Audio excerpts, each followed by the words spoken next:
C'est parti pour le direct, bonsoir à toutes et à tous, je suis Laurent, donc le webmaster du blog Comics Heroes, de la page Facebook French Comics Force et donc le présentateur de ces vidéos Canapé Comics que vous retrouverez d'abord sur les réseaux sociaux Facebook puisque je ne suis que sur Facebook et ensuite sur YouTube pour les habitués des vidéos plutôt sur YouTube.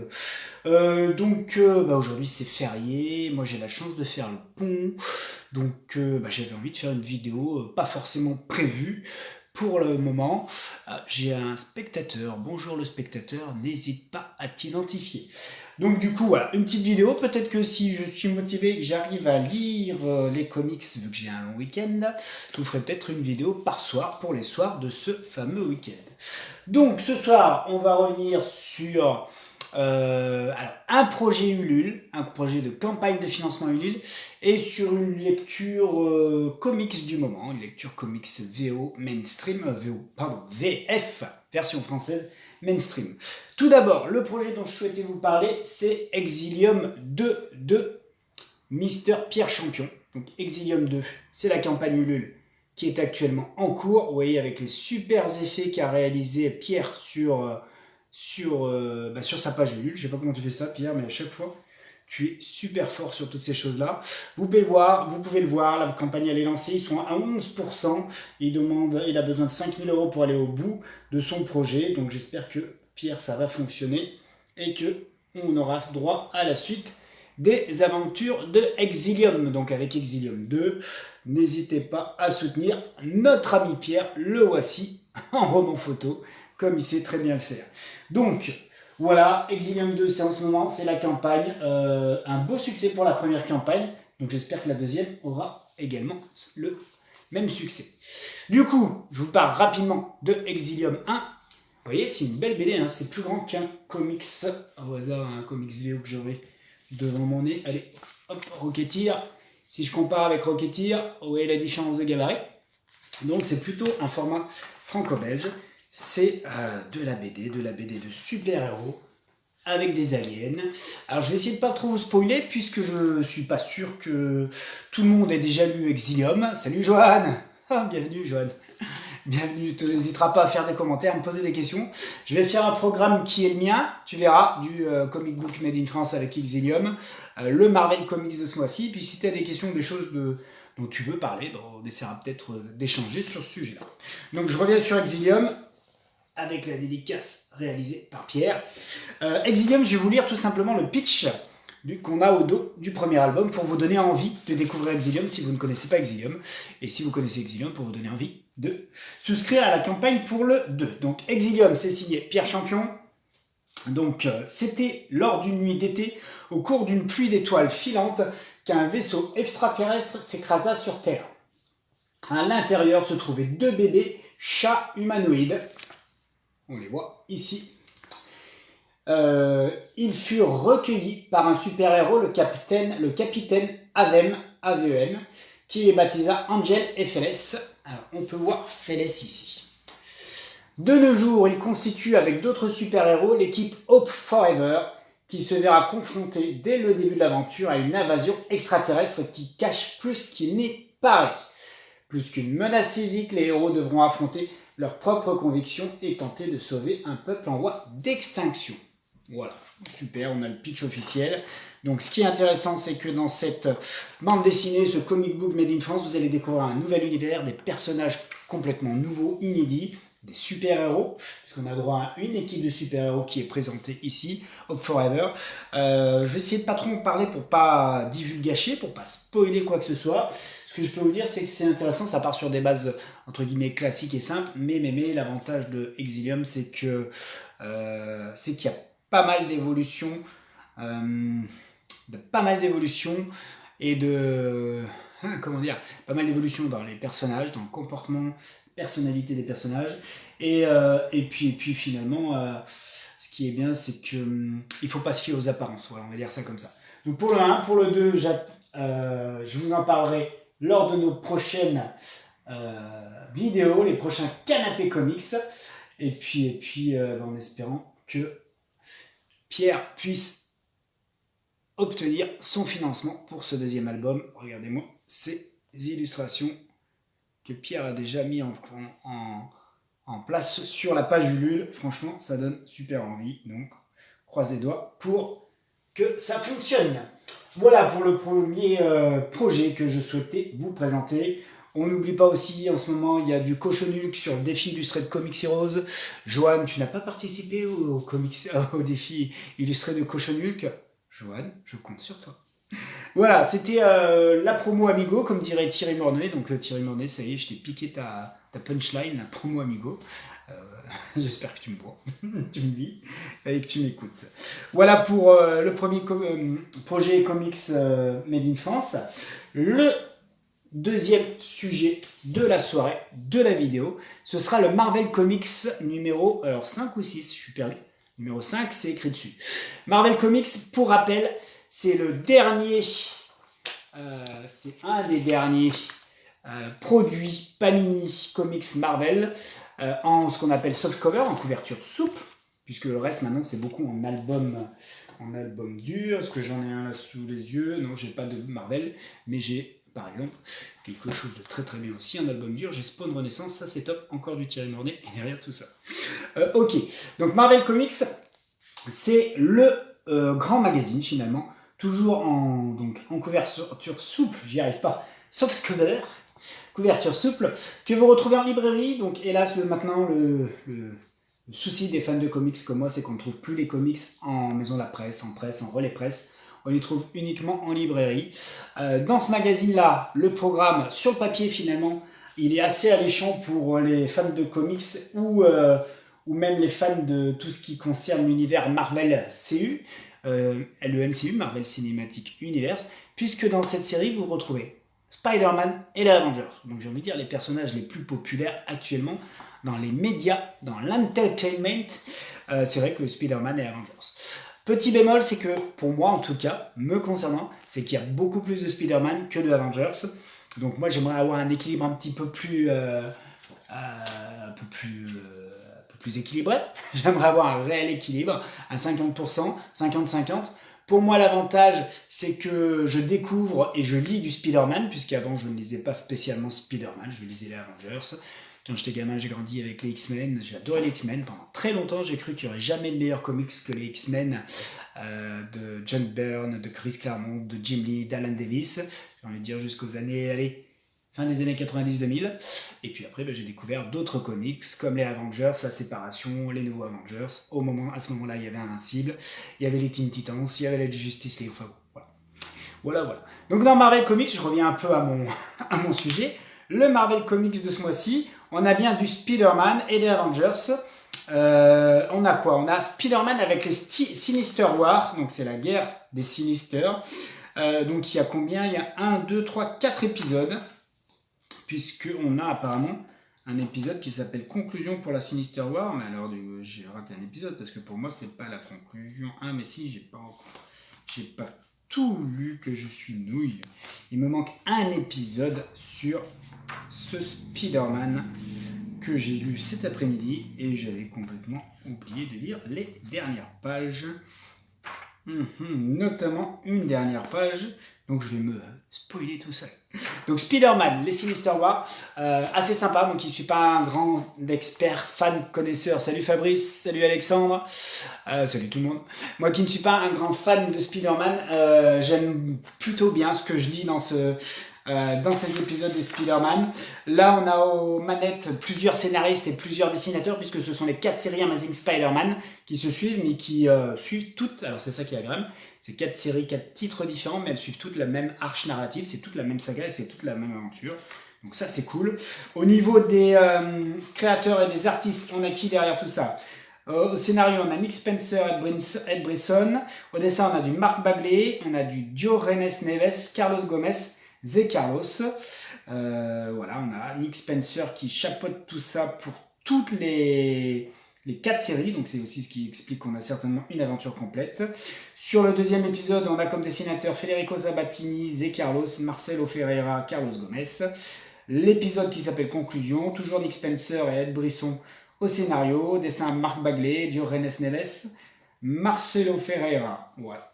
Donc du coup, ça suit les mésaventures de Spider-Man qui est finalement dans une grosse galère puisqu'il a quasiment une armée entière de Sinister Six qui veut lui faire la peau. Tout ça à cause de l'âme sœur, ce nouveau méchant mystérieux de l'univers de Spider-Man.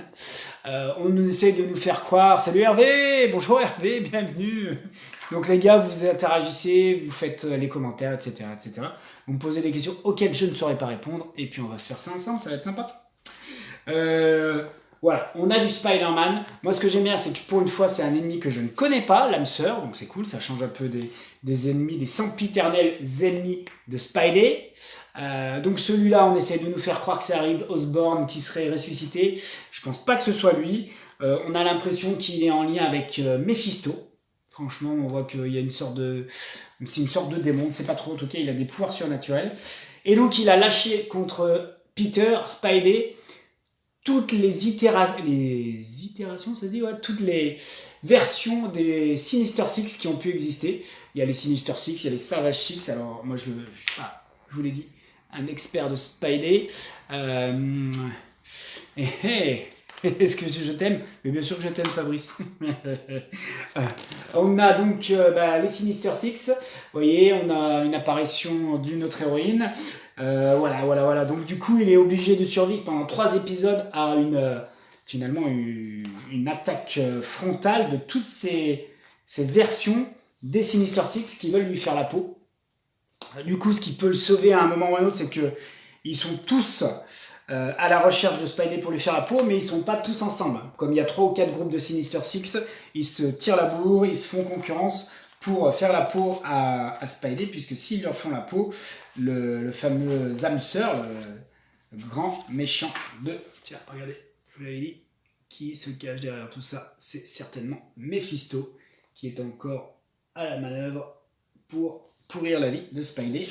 Et donc l'âme sœur a promis une place de choix avec lui, certainement aux enfers, à celui qui tuera Spidey. Donc c'est la concurrence et la guerre entre tous les Sinister Six qui veulent tous faire la peau de Spidey. Et Spidey se fait clairement malmener. Il ne s'est pas fait déchirer, mais franchement, il prend des coups de couteau, il prend des coups de slash, des coups de pieuvre d'octopus. Il y a Morlin qui lui tombe dessus. Enfin, c'est vraiment la grosse galère pour Spidey.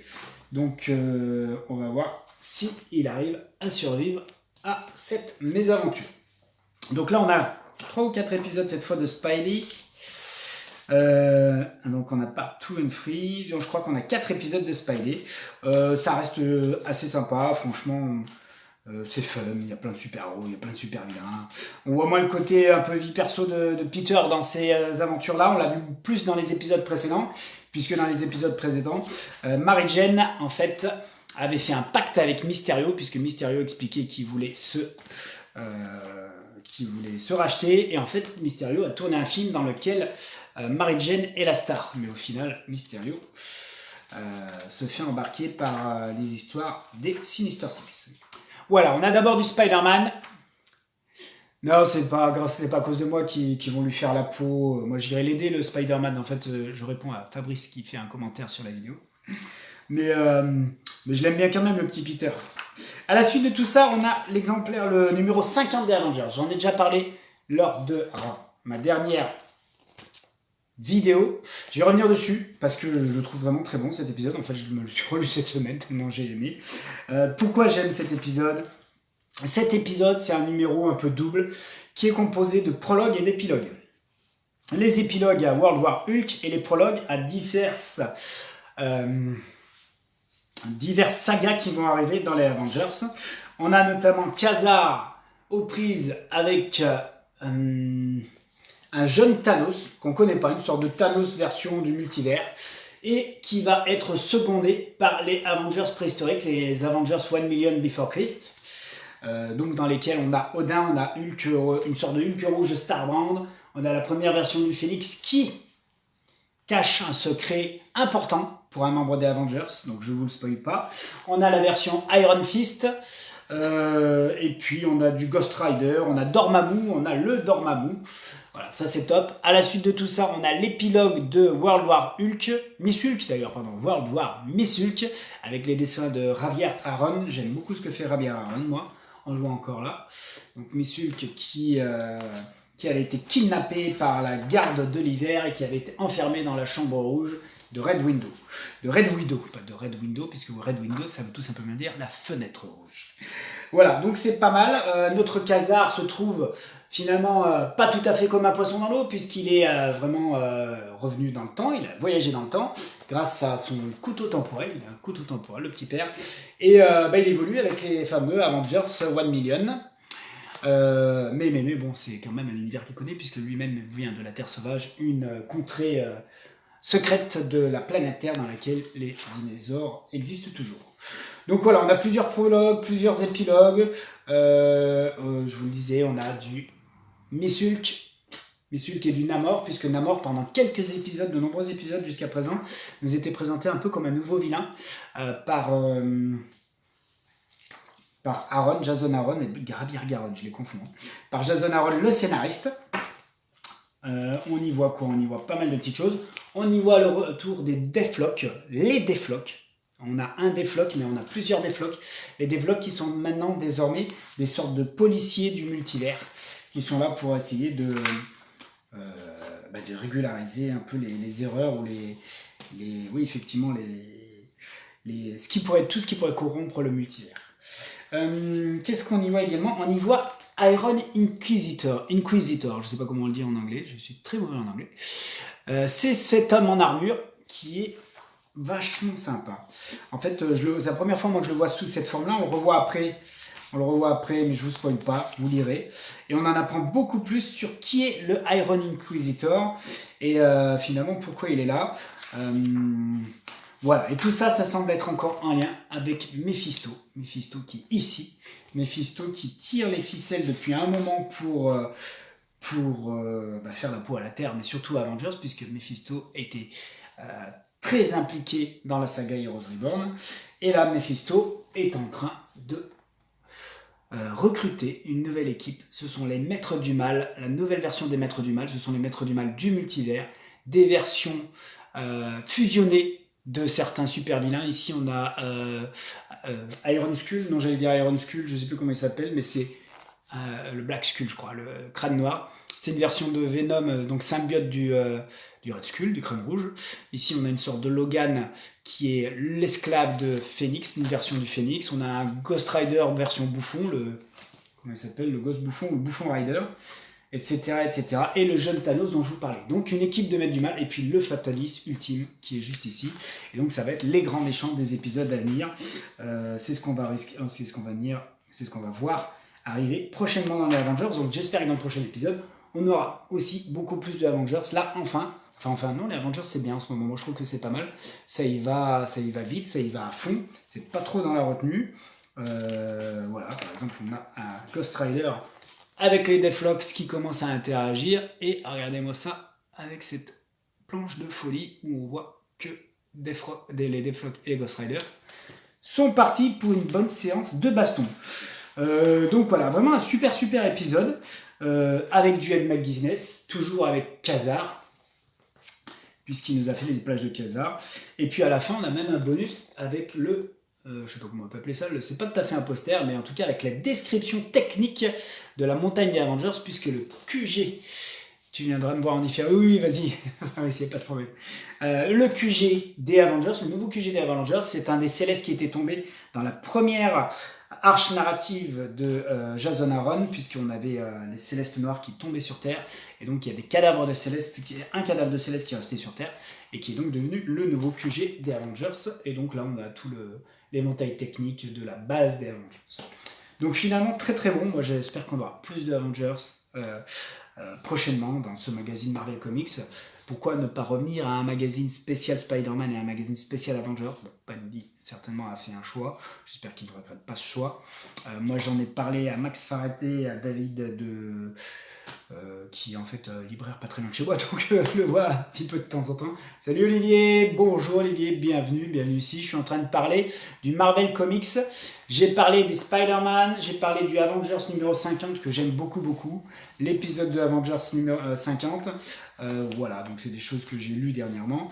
Et là, je disais que je me posais la question pour Marvel Comics, savoir si ça fonctionne bien ce magazine de Marvel Comics, puisque moi j'aimais bien avoir le choix de pouvoir acheter que des Avengers ou que du Spider-Man. Ici, moi j'aime bien les Avengers là en ce moment de ce que j'en ai lu, Olivier, je trouve ça très bien et j'aimerais en avoir plus. Moi, il y a un déséquilibre entre Spider-Man et Avengers en ce moment. Voilà, alors j'aime bien finalement découvrir Spider-Man puisque je ne suis pas un grand lecteur de Spider-Man, donc je redécouvre du Spider-Man, c'est chouette. Mais j'avoue que voilà, d'avoir un seul et gros épisode d'Avengers plus un tout petit épisode de Thor, voilà, moi ça me manque un peu. Et donc je demandais à David, donc Max Faraday, qui est aussi youtubeur, ce qu'il en pensait au niveau des ventes, puisque lui il travaille dans une librairie, il disait qu'avant il vendait 15 numéros de Spider-Man et 15 numéros d'Avengers, donc ça faisait une trentaine d'unités. Là finalement il me vend 15 numéros au lieu de 30 unités. 15 unités au lieu de 30 unités. Voilà, bon, on verra bien ce que ça donne pour Panini. Moi je suis assez pour revenir à un magazine spécial Avengers. Et donc le dernier épisode de ce magazine, alors est-ce qu'on a quelque part la page? On n'a pas la page qui nous présente. Qui fait quoi? Ça m'embête un petit peu. C'est un épisode consacré à Thor. Je ne vois pas le générique et ça m'embête. Je vais voir ici l'épisode de Thor. Il est dessiné par qui? Je crois que c'est du Steve McNiven, qu'on ne reconnaît pas très bien d'ailleurs. Mais c'est pas grave, je vais regarder ça. Alors, voilà, Thor, en fait, c'est à l'époque du Moyen-Âge, c'est en Angleterre à la fin du 5e siècle, on voit un jeune homme qui traverse la forêt, qui est seul, et qui est poursuivi par des Brods, les Broods, je sais pas trop comment on le prononce, je dis les Broods à la française, les Broods qui sont un peu la version des aliens, version Marvel Comics, donc ce sont des extraterrestres, plutôt insectoïdes, avec quand même un air de ressemblance avec l'alien le plus célèbre de la pop culture. Ah oui, c'est ici. Donc c'est bien par Christopher Ruocchio au scénario, et c'est Steve McNiven qui fait les dessins. D'ailleurs, Steve McNiven, moi je ne reconnais pas ses dessins, on dirait du Steve McNiven qui essaye de faire les dessins des dessins. Ah là, je trouve plus le dessinateur de Weaponix, les gars. Aidez-moi, le dessinateur de Weaponix, c'était, comment il s'appelait? Ça m'énerve, je ne le retrouve plus. Donc du coup, on suit cet enfant qui est poursuivi par des Brods et qui est secouru par Thor. D'accord? L'enfant qui est secouru par Thor, qui à un moment essaye de se défendre, qui se défend plutôt pas mal avec son petit couteau et avec ses pauvres moyens. Et il essaye même de soulever le marteau de Mjolnir, mais forcément il n'en est pas digne. Et voilà, il y a un petit dialogue sur le fait d'être digne de soulever Mjolnir. Et sur la fin, on a aussi une fin assez sympa, une petite révélation sur cet épisode bonus qui est vraiment sympa. Donc ça, j'ai beaucoup aimé. C'était bien foutu. Et puis on a 2-3 couvertures bonus. Oui, Barry Windsor Smith, merci Olivier. J'étais perdu. Donc là, on a aussi des couvertures bonus. Donc c'est chouette, mais par exemple, plutôt que de mettre des couvertures bonus, je le disais, la montagne des Avengers en bonus, c'est sympa, mais je préférerais avoir plus de BD et de comics des Avengers, moi, que des bonus ou des couvertures. Voilà. Néanmoins, je me suis fait plaisir, je vous l'ai dit, j'ai lu 2 fois ce numéro 50 des Avengers. Et là, j'ai vraiment envie de lire la suite des Avengers, savoir ce que ça va donner. On a l'impression qu'il y a une nouvelle équipe qui va se composer, puisqu'il y a certains Avengers qui ne sont plus présents là réellement, et qu'il y a une nouvelle équipe qui est en train de se composer. Il y a ces nouveaux méchants qui arrivent, les Maîtres du Mal, la nouvelle version des Maîtres du Mal, avec un côté multiversel. Donc ouais, j'ai vraiment hâte de lire la suite des Avengers. Donc le mois prochain maintenant, ça va arriver vite. Voilà ce que j'ai réussi à lire pour l'instant. Là, j'ai commencé, parce que donc si je suis allé à la librairie de Max Faraday, youtubeur, ce matin, c'était pour m'acheter des bouquins, forcément. Et je me suis fait plaisir, j'ai acheté le fameux Radiant Black. Radiant Black qui est annoncé comme le comics de super-héros idéal pour les lecteurs en manque d'invincible. Donc c'est pour moi quoi. J'ai lu les 2 premiers épisodes, ça part très bien cette histoire de Radiant Black. Je vais en parler juste un petit peu, mais si demain vous êtes là en live, je referai peut-être un live uniquement pour parler de ce bouquin-là et puis pour faire de la promo aussi d'autres projets French Comics. Radiant Black, c'est quoi? C'est un nouveau super-héros C'est un, je pense, trentenaire passé qui galère dans sa vie professionnelle, qui est obligé de retourner chez ses parents et qui tombe sur un truc qui va lui donner des super pouvoirs. Ces super pouvoirs, ça lui donne un costume, alors je sais pas si c'est un symbiote, mais en tout cas c'est un costume de super-héros qui lui permet de voler, de certainement de manipuler la gravité de ce qu'on envoie. C'est apparemment en lien avec tout ce qui est les trous noirs, ce genre de choses. Oui, donc Olivier qui intervient sur mon live dit qu'il a entendu parler de ce titre, il paraît que ça fait Power Rangers. Non, pas vraiment sur les Power Rangers. L'esthétique fait plus Power Rangers, puisqu'on a une sorte d'armure. On a ces armures-là. Et là, c'est l'armure noire et blanche, mais il y a aussi une armure noire et rouge, par exemple.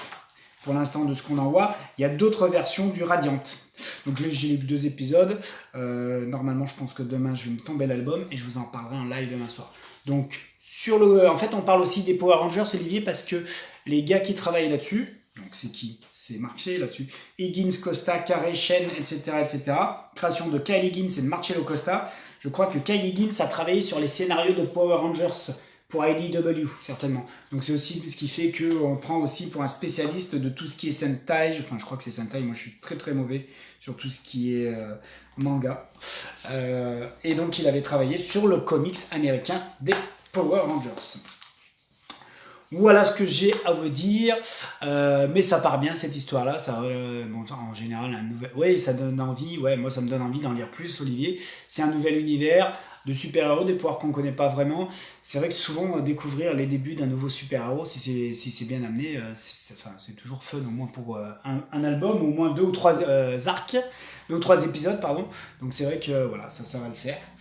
Donc du coup, moi, dans mes lectures à venir, j'ai du Radiant Black. Demain, je vais essayer de me trouver le G.I. Joe Snake Eyes qui s'appelle Dead Game, dessiné et aussi écrit par du Rob Liefeld. Donc ça, j'ai aussi envie de me faire ce petit plaisir-là. Donc si tout va bien, si vous êtes là demain soir et qu'il n'y a rien à la télé à part Angélique, Sissi et Fantomas, mais Fantomas, vous avez le droit de le regarder, je le regarderai aussi, moi, Fantomas. Même Angélique, des fois. On se refera un live et je vous parlerai de Radiant Black et puis peut-être d'un ou deux projets. Donc n'hésitez pas à préparer vos... tu lis l'avant-dernier 100% de Daredevil. Ah, d'accord. Donc ça, c'est donc Olivier qui est en ligne là me dit qu'il est en train de lire le numéro 5, je crois, l'album numéro 5 ou 6, si je dis pas de bêtises, de Daredevil qui vient juste de sortir. Et apparemment c'est fort. Eh ben Olivier, tu vois, je suis d'accord avec toi. Moi, je me suis acheté le pack découverte à 20 €. Ils sont là-haut. Je ne vais pas les sortir du coup. J'ai adoré le premier album. Vraiment, en plus, les dessins de Checchetto, il faut qu'il perce chez Marvel. Je ne sais pas si c'est pas lui qui va dessiner... Ah, une mouche. Casse-toi la mouche. Pardon. Si c'est pas lui qui va dessiner Devil's Reign, le crossover et l'event de la rentrée là, où justement c'est en lien avec tout ce qu'on voit dans le Daredevil. Checchetto est très fort, c'est ce qu'il me dit Olivier, ouais je suis d'accord. Le premier album j'ai adoré. Par contre, le deuxième album le pack était à 20 €, m'a cassé un peu les pattes avec un dessinateur qui est trop différent de ce que fait Checchetto. Daredevil qui finalement on ne voit pas vraiment dans ce deuxième album, je ne veux pas spoiler ce qui se passe dans le premier, mais ça a l'air trop bien. Oui, le crossover de Daredevil qui arrive à la rentrée, Olivier, il va faire mal, c'est Devil's Reign. Et je pense que l'album dont tu me parles, toi, c'est le numéro 5 ou le numéro 6, tu peux me dire? Je crois que c'est le numéro 5 et le numéro 6 devrait terminer le run de Daredevil avant de s'orienter vers l'event Devil's Reign. En plus, la couverture de ce 5e album que tu as acheté, Olivier, elle a l'air chouette, ouais, c'est le 5. C'est carrément Elektra qui reprend le costume de Daredevil. Donc ça sent vraiment pas mal du tout. Donc, écoute, Olivier, quand tu as fini de le lire, tu me l'envoies par la poste. On va se prêter des bouquins, je t'en prêterai, moi, si tu veux. Faudrait que tu viennes habiter sur l'île, ce serait pas mal. Ouais, il faudrait que je demande à mes copains comics. J'ai une bande de copains comics où une fois par mois on se fait un comics breakfast ou un comics brunch s'ils ont les Daredevil. Mais je crois que je leur avais demandé, ils les avaient pas. C'est moi qui ai les Daredevil pour l'instant. Voilà ce que je voulais vous dire. Si vous voulez qu'on échange encore sur des sujets, Johan, qu'est-ce que tu lis toi en ce moment? Est-ce que tu lis un comics ou est-ce que tu es à fond dans tous tes dessins? C'est pas impossible que tu viennes vivre sur l'île, ce sera avec plaisir. L'île c'est sympa et puis tu vois on a une belle communauté de fans de comics. Oui je t'avais vu sur des Lille Comics Festival. Fut un temps, il n'y a pas si longtemps que ça, on avait encore un des seuls festivals comics en France, entièrement comics, le Lille Comics Festival, et c'était top. La Maison des Donuts, écoute, je regarderai ça, demain je vais sur l'île, donc peut-être que je m'arrêterai faire un tour. Johan, si tu peux juste me dire ce que tu lis en ce moment. Et c'est qui notre troisième spectateur? Ah, Johan aussi adorerait aller sur l'île. T'es pas venu sur l'île faire un Lille Comics Festival, Johan? Si je le vois, Olivier, je lui parlerai de toi, le gérant de la maison du Donuts. Voilà, messieurs, je vous laisse pour ce soir. Si vous avez raté le début, t'es jamais venu sur l'île, Joanne Eh bien, écoute, faudra dire.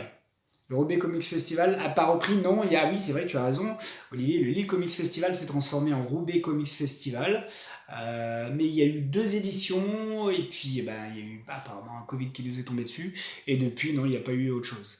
Ah, Johan est en train de lire Venom et les Tortues Ninja. Ok. Olivier, il est en train de lire l'Omnibus du Docteur Strange. Super. Ah, c'est bien, vous êtes sur pas mal de lectures. Donc du coup, chacun, dites-moi quelle est votre lecture préférée du moment. Ah ouais, mais t'es sur tout. Olivier, il est en train de tout lire. Il lit l'Omnibus du Docteur Strange, l'Omnibus de John Byrne. Il était en train de lire le dernier Daredevil. Donc dites-moi tous les deux quelle est... Ah ouais, donc Olivier, il me semblait que ça allait être ça. Olivier, sa lecture préférée du moment, c'est Daredevil. En ce moment, la fameuse série de Daredevil avec Checchetto au dessin. Si vous pouviez juste me dire qui est le scénariste. Et donc pour Johan, lui, c'est Tortue Ninja.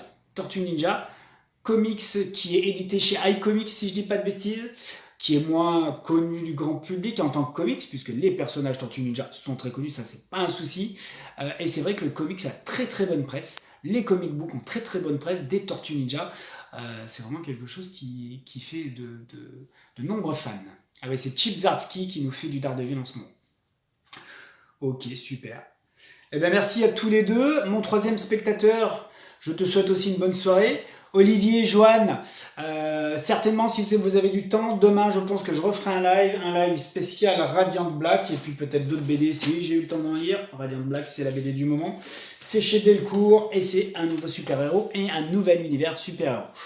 Ouais, iComics titre indie, ouais, c'est ce que me dit Olivier pour tout ce qui est Tortue Ninja. C'est édité chez iComics en France. C'est plutôt des titres indépendants. Et Chip Zdarsky part chez Batman. Il part faire quoi chez Batman, Olivier? Il est sur Batman Détective ou Batman avec Jorge Jiménez? Ça doit être Batman Détective alors. Puisque l'autre Batman, c'est qui? Le dessinateur? Ah, je l'avais en tête, je sais plus. Donc ça doit être sur du Batman Détective. La série principale, ouais, mais il y a 2 séries principales. Alors, donc, t'as raison, c'est peut-être pas Batman Detective, c'est Batman. Ok. Batman, je m'y mets tout doux, mais moi, je m'y mets via Batman bimestriel que j'ai acheté ce jour, donc j'aurai peut-être le temps de vous en parler. Salut Julien. Ok, compris, Olivier. C'est le Batman classique, c'est pas le Batman Détective.